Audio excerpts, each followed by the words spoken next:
So here it is in 2016. It's outlined in the Pandemic Emergency Finance Facility. It's told this exactly here. Okay, 4 years or 5 years before anything happened in coronavirus. This is the setup. This is the fraud. This is this is exactly what it is, right? Okay, and every single Caribbean government signed on to it. They were paid to sign it. They bought bonds into it, and now we understand why the vaccine mandates or the injection mandates hold. Yeah, the injection mandates hold such weight because if we go to page 8, we see the entire form outlined right here. When you get to 250 deaths, okay, you get when you get to 250 deaths or 29%, that's like $56.25 million. And when you get to 750 deaths, you get 112 million. And then when you get to 2,500 deaths, you get 195 million dollars. And that's exactly what happened. Trinidad got 2,500 deaths the other day, and they received almost $200 million. It's all about money. So let's break this down for everyone that's listening, Mr. Corbin. The government is incentivized to report deaths. That's correct. And, and this document outlined it.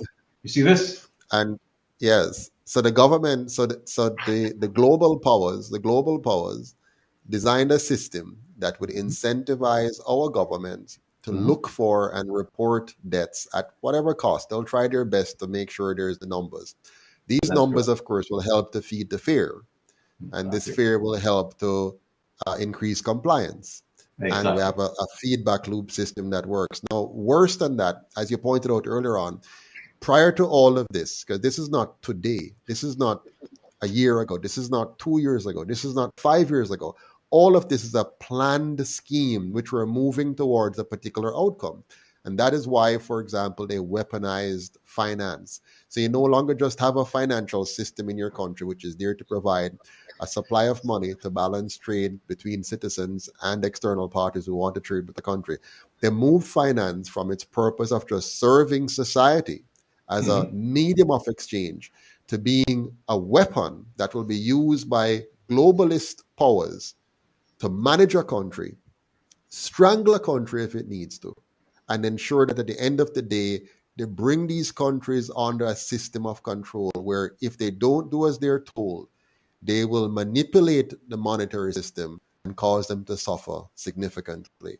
And by extension, push them out of power and bring in their friends. You know, whoever is favorable to them will be elected. Now, we in Jamaica, we're on a mission to stop all of this. Now, this is a very dangerous mission, obviously. They're not going to sit down and allow us to just do this like that. But we can't afford to be fearful, because if we stop fighting for our rights, then might as well we just walk in and tell them, here, take us, we're slaves again. But let's talk about something very important. What is this global private-public partnership? What does it mean for the people of the Caribbean?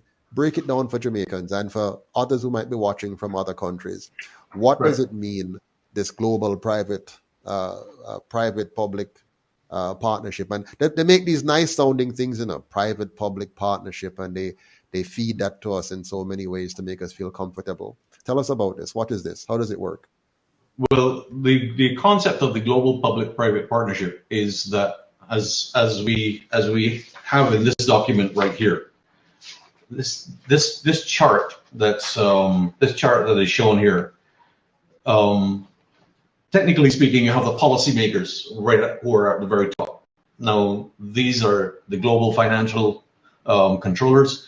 They're the ones like the World Bank, the Vanguard Group, you know, BlackRock.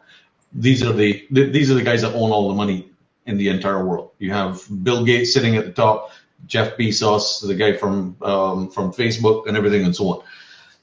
They are part of an overarching control system that has been in place for centuries. Remember, this has not just been dreamt up overnight. This comes from biblical times. We're dealing with not only the presence in our time of an extremely powerful force that has come through the ages, come through the centuries, that has been spiritually led to control everything that is good in the world and corrupt it with evil. And in today's world, it comes down to the point where the global public partnership comes right down to a very few people at the very top, the committee of 300 families, and within that, several different small groups that control most of the finances of the world. The policy distributors, such as the World Economic Forum, you have the World Bank, the IMF, the IPCC, which is the International Partnership for Climate Change. You have the World Health Organization. You have the global corporations such as Amazon, the Bill and Melinda Gates Foundation, the University of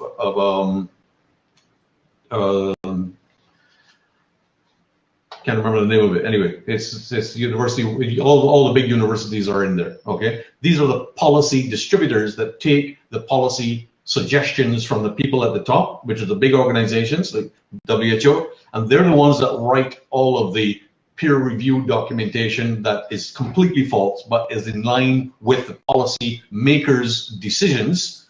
And then the policy enforcers are national governments. National governments are then given these policy distributions, such as the pandemic emergency financing facility that we just looked at. So the policy distributors will bring to governments of the Caribbean the pandemic emergency financing facility and say, hey, we got a gift for you. Here's what we have. This is what we think you should do. We would encourage you to get involved, and we will pay you $1 million per ministry to adopt this. And we offer bonds, and we live in a dangerous world, and this, and so on and so forth. And it is nothing more than deception with control and totalitarian rule as the end result. The policy propagandists, which are the weaponized media, which is really what we're fighting. We're fighting weaponized media. Okay, we have all of the leading top 10 media houses who are owned by the policy distributors and who are then controlled by the policy enforcers and then report to the people making the policy decisions at the very top. And then the policy subjects, such as the public, you and I, John Public on the street, the small business owner, are then subjected to what the policy propagandists put forward as the social conditioned consensus, and everybody believes that this is the way we should go. And the Caribbean region has been socially conditioned for the last 60 years directly along this path. That's the global public-private partnership, and that's how it works. And we find ourselves today as slaves to a socially conditioned environment, which we now find it almost impossible to extricate ourselves.